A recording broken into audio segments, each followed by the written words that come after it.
झारखंड का इतिहास सिर्फ घटनाओं और तारीखों का लेखा जोखा नहीं है, ये यहाँ की मिट्टी और लोगों की कहानी है। बिल्कुल। और इस कहानी को कहने का एक बहुत ही अनूठा तरीका है यहाँ के महानायकों को दिए गए उपनाम। और ये कोई सरकारी पद्मश्री या भारत रत्न जैसे सम्मान नहीं है। आदिवासी और मूलवासी संस्कृति में किसी को दिया गया उपनाम, वो उपाधि, उसके काम और चरित्र का आईना होती है, जो सीधे जनता के दिल से निकलती है। जी। आज हम इन्हीं कुछ खास नामों और उनके पीछे की कहानियों की गहराई में उतरेंगे। तो चलिए कहानी को वहीं से शुरू करते हैं जहां से झारखंड की पहचान बनी है, विद्रोह और स्वाभिमान से। और जब विद्रोह की बात होती है तो जाहिर है सबसे पहला नाम आता है बिरसा मुंडा का। हाँ, और इनके जीवन के बारे में पूरी जानकारी के लिए हमारी प्लेलिस्ट में एक विस्तृत वीडियो जरूर देखें। अभी हम इनके नामों पर ध्यान देंगे। ठीक है। तो इनके दो नाम सबसे ज्यादा मशहूर हैं, धरती आबा और भगवान। जी। धरती आबा मतलब धरती के पिता। तो ये नाम सिर्फ इसलिए तो नहीं मिला होगा कि उन्होंने जमीन की लड़ाई लड़ी, इसमें जरूर कोई और गहरा भावनात्मक जुड़ाव होगा। आपने बिल्कुल सही बात पकड़ी। ये नाम उन्हें उनके अनुयायियों ने दिया था। बिरसा मुंडा ने सिर्फ जल, जंगल, जमीन पर आदिवासियों के हक की लड़ाई नहीं लड़ी, बल्कि जब अकाल और महामारी फैली तो उन्होंने एक पिता की तरह लोगों की सेवा की, उन्हें संभाला। इसीलिए वे धरती आबा कहलाए। और भगवान की उपाधि? उनका व्यक्तित्व इतना चमत्कारी था और उन्होंने लोगों को जिस तरह का नैतिक जीवन जीने की प्रेरणा दी, जनता ने उनमें वाकई एक दैवी शक्ति देख ली थी। लेकिन विद्रोह की ये चिंगारी तो बिरसा मुंडा से भी बहुत पहले सुलग चुकी थी। तिलका मांझी, आदि विद्रोही, यानी सबसे पहला विद्रोही, द फर्स्ट रेबल। जी, और ये नाम उन्हें इतिहास ने दिया है। सोचिए 1857 के महाविद्रोह से लगभग 73 साल पहले। 73 साल। हाँ, 1784 में उन्होंने अंग्रेजों के खिलाफ सशस्त्र विद्रोह छेड़ दिया था। और सिर्फ विद्रोह ही नहीं, उन्होंने भागलपुर के कलेक्टर ऑगस्टस क्लीवलैंड को ताड़ के पेड़ से तीर चलाकर मार गिराया था। कमाल है, उस दौर में ये तो अकल्पनीय साहस था। और दिलचस्प बात यह है कि उनके अपने नाम तिलका का भी एक मतलब है। पहाड़िया भाषा में तिलका का मतलब होता है गुस्सैल और लाल आंखों वाला व्यक्ति। जो उनके विद्रोही स्वभाव पर एकदम सटीक बैठता है। बिल्कुल। और यही ज्वाला संथाल परगना में भी धधकी, जहां में सिधो कानू का नाम मिलता है। और इनके जीवन की पूरी कहानी के लिए भी हमारी प्लेलिस्ट जरूर देखें। हाँ, और इनकी पहचान है हूल के नायक के तौर पर। हूल यानी क्रांति। संथाली भाषा में इसका मतलब है विद्रोह। 1855 का संथाल हूल इतना जबरदस्त था कि अंग्रेजों की चूल्हे हिल गई थी। अच्छा। उन्हें मजबूर होकर संथाल परगना नाम से एक अलग जिला बनाना पड़ा। इसलिए सिधो कानू का नाम ही हूल का दूसरा नाम बन गया। वो क्रांति के नायक कहलाए। ये तो हुई विद्रोह की बात, लेकिन विद्रोह होता किसके खिलाफ है? शासन के। तो उस दौर में शासन की बागडोर असल में किनके हाथों में थी? क्या राजाओं को भी जनता से ऐसे ही उपनाम मिलते थे? बहुत अच्छा सवाल है। बिल्कुल मिलते थे, जैसे फणी मुकुट राय, जिन्हें आदि पुरुष कहा जाता है। आदि पुरुष मतलब द फर्स्ट मैन या संस्थापक। उन्हें छोटा नागपुर के नागवंशी राजवंश का संस्थापक माना जाता है।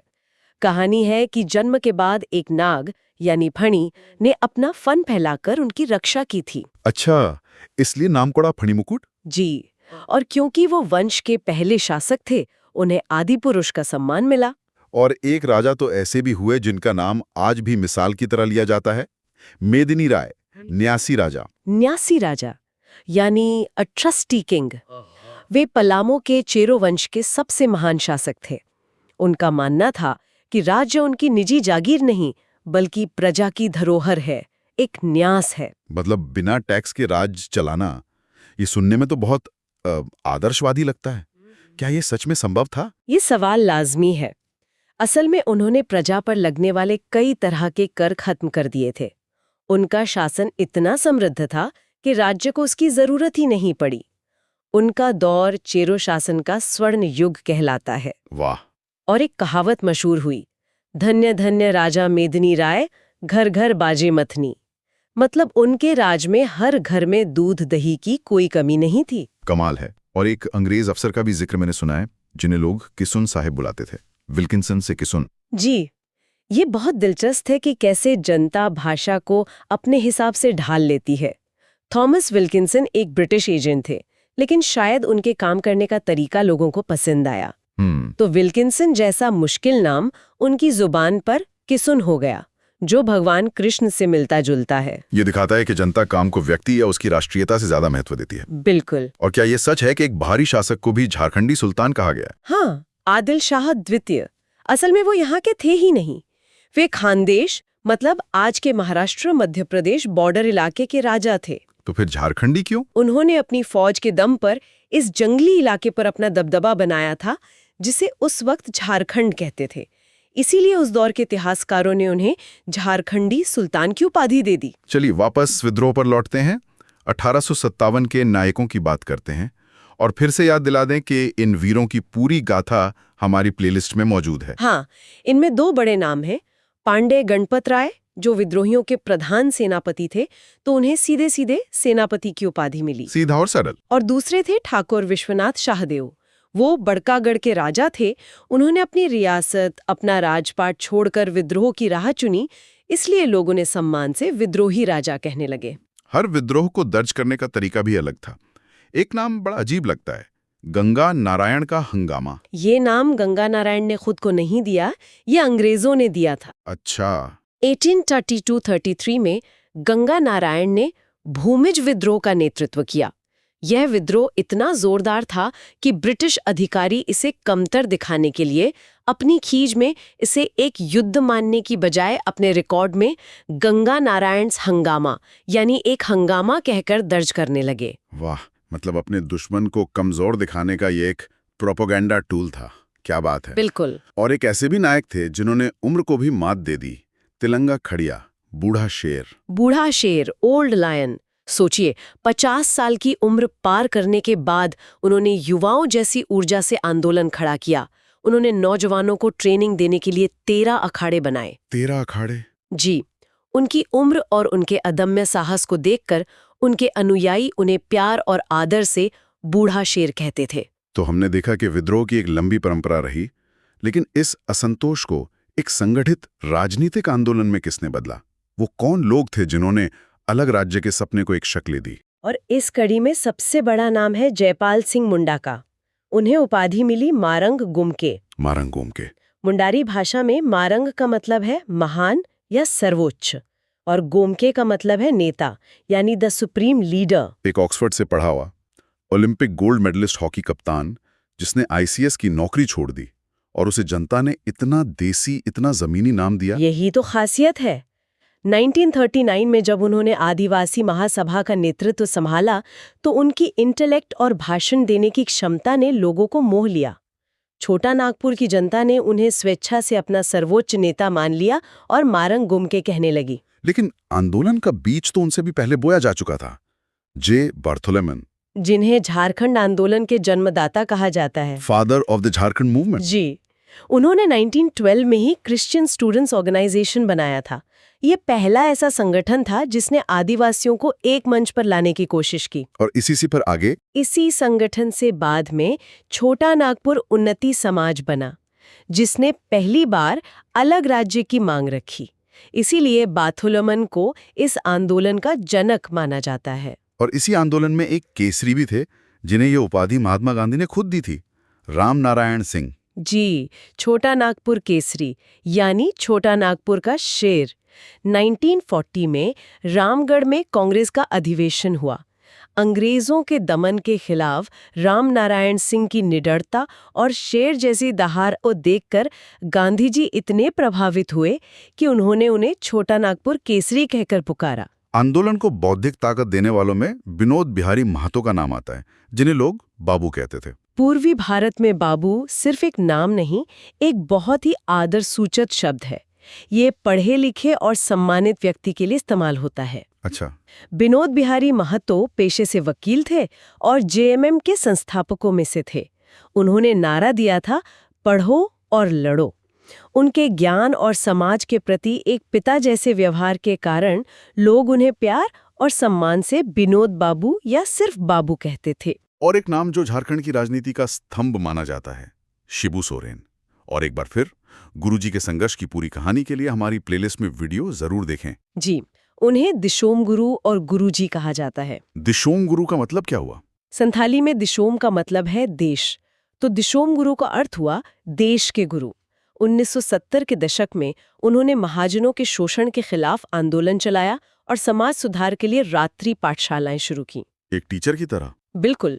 इसी भूमिका के कारण लोगों ने पहले उन्हें गुरुजी कहना शुरू किया। जब उनका प्रभाव पूरे झारखंड क्षेत्र, जिसे वे अपना दिशोम मानते थे, में फैल गया तो वे सम्मान से दिशोम गुरु कहलाए। इस आंदोलन में और भी कई सितारे थे, जैसे शहीद निर्मल महतो, वीर नायक, बहादुर नायक। वे आजसू के बहुत ही करिश्मेटिक और बहादुर नेता थे। अलग राज्य के आंदोलन के दौरान उनकी हत्या कर दी गई थी।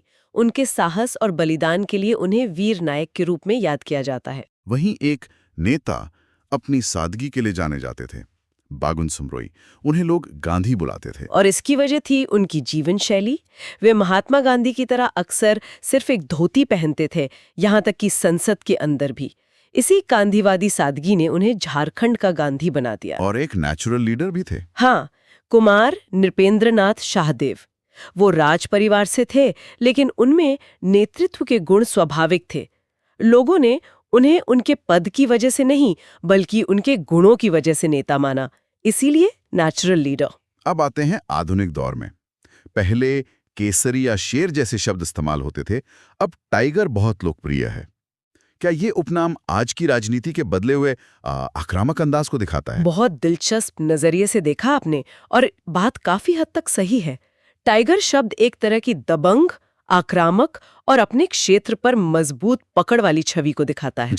जैसे स्वर्गीय जगन्नाथ महतो अपनी बेबाक कार्यशैली के कारण डुमरी टाइगर कहलाए। वैसे ही कोल्हान क्षेत्र में मजबूत पकड़ रखने वाले चंपई सोरेन को कोल्हान टाइगर के नाम से जाना जाता है। और हाल के दिनों में युवाओं के बीच अपनी आक्रामक भाषण शैली से लोकप्रिय हुए जयराम महतो को यूथ टाइगर की उपाधि मिली है। तो हाँ, ये शब्द आज की राजनीति के तेवर को जरूर दर्शाता है। राजनीति से हटकर कुछ महिलाओं ने भी अपने काम से ऐसी उपाधियां हासिल की हैं जो उनकी शक्ति को दर्शाती हैं। दयामणि बारला, आयरन लेडी, एक पत्रकार और एक्टिविस्ट जो विस्थापन के खिलाफ अपनी मजबूत और अटूट लड़ाई के लिए जानी जाती हैं। उनका यही अदम्य साहस उन्हें आयरन लेडी बनाता है। फिर हैं छुटनी महतो, जिन्हें शेरनी कहा जाता है।